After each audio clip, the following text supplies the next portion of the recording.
the Commander-in-Chief, you got an assault going on the capital of the United States of America.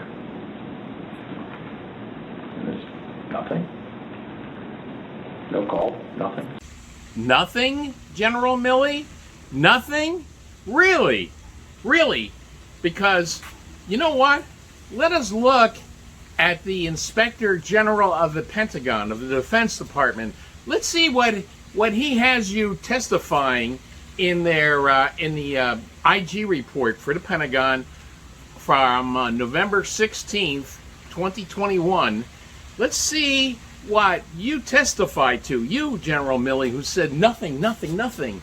Let's see what you testified to as to what happened on January 3rd, 3 days before the January 6th.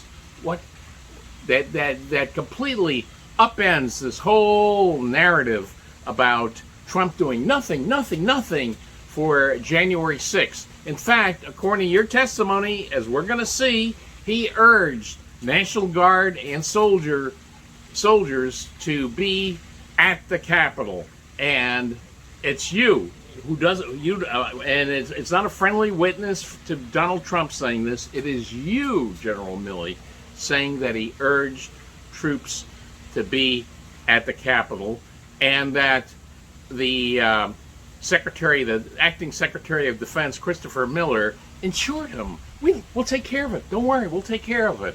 So let's take a look at that document. Here we are. It's the Inspector General Department of Defense report from November 16th, 2021. And it's the review of the Department of Defense's role, responsibilities, and actions to prepare for and respond to the protests and its aftermath at the U.S. Capitol campus on January 6, 2021. And by the way, I have a link here to this document. It's on page 31. Remember that. Scroll when you get to the document that I linked to 31. So let's scroll down to page 31.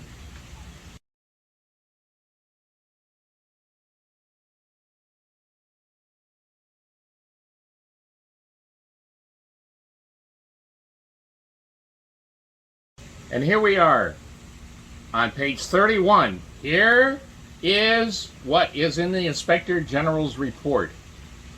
Mr. Miller and General Milley met with the President at the White House at 5:30 p.m. The primary topic they discussed was unrelated to the scheduled rally.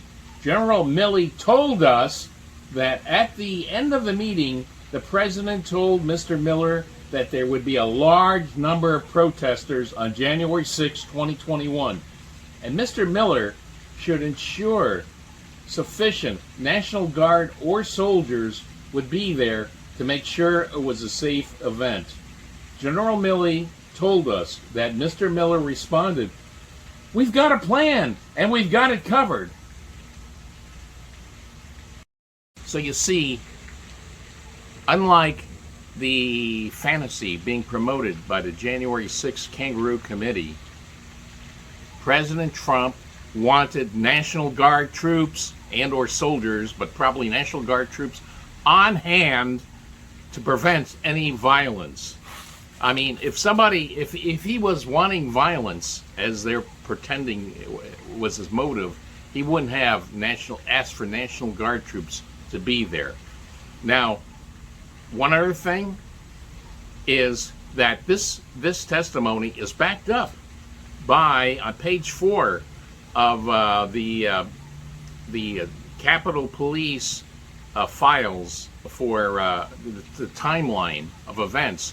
Yes, on January 3rd, 2021, the Pentagon did offer National Guard troops to the Capitol Police, which they rejected. The Capitol Police rejected the offer of National Guard troops. Now, I'm sorry that this completely upends your narrative, Ms. Liz Cheney, but that's the facts. Now let's speaking of Liz Cheney, let's see her get up on her moral high horse with that massive, pious, self-righteous chip on her shoulder, giving us a little sermonette here. Donald Trump knows that millions of Americans who supported him would stand up and defend our nation were it threatened. They would put their lives and their freedom at stake to protect her.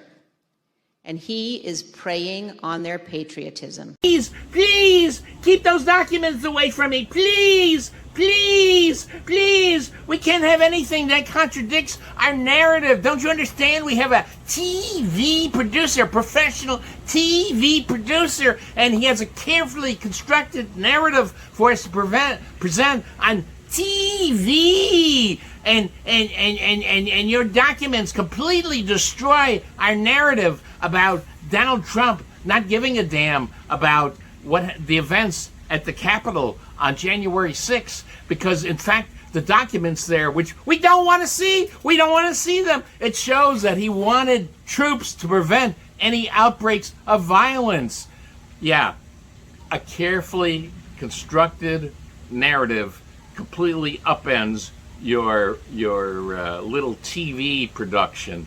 Oh, and also, please don't remind us about the FBI agents that we promised would testify about our star witnesses. Please, we don't want to hear about those FBI agents that counters the narrative of our star witness.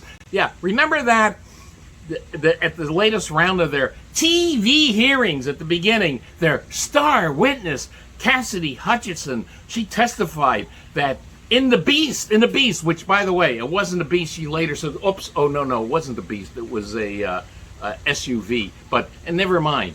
But she has secondhand hearsay evidence that President Trump attacked the Secret Service. But you know what? Right after she gave that testimony, the Secret Service agents said, no, that didn't happen. We're willing to testify under oath. And when the J6 committee was asked about that, I think for the Benny Thompson, the attitude was, well, of course, we'll call the Secret Service agents to testify under oath. Of course, blah, blah, blah, blah, blah, blah.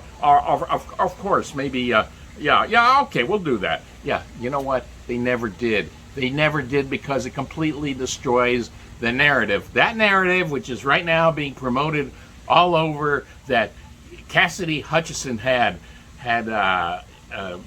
bombshell testimony. You hear that in Politico. Even though, by the way, Politico did publish that the FBI agents countered her narrative. But of course now they've completely lost any curiosity as to why hasn't those Secret Service agents testified. Now this latest document here that I showed you completely destroys the narrative.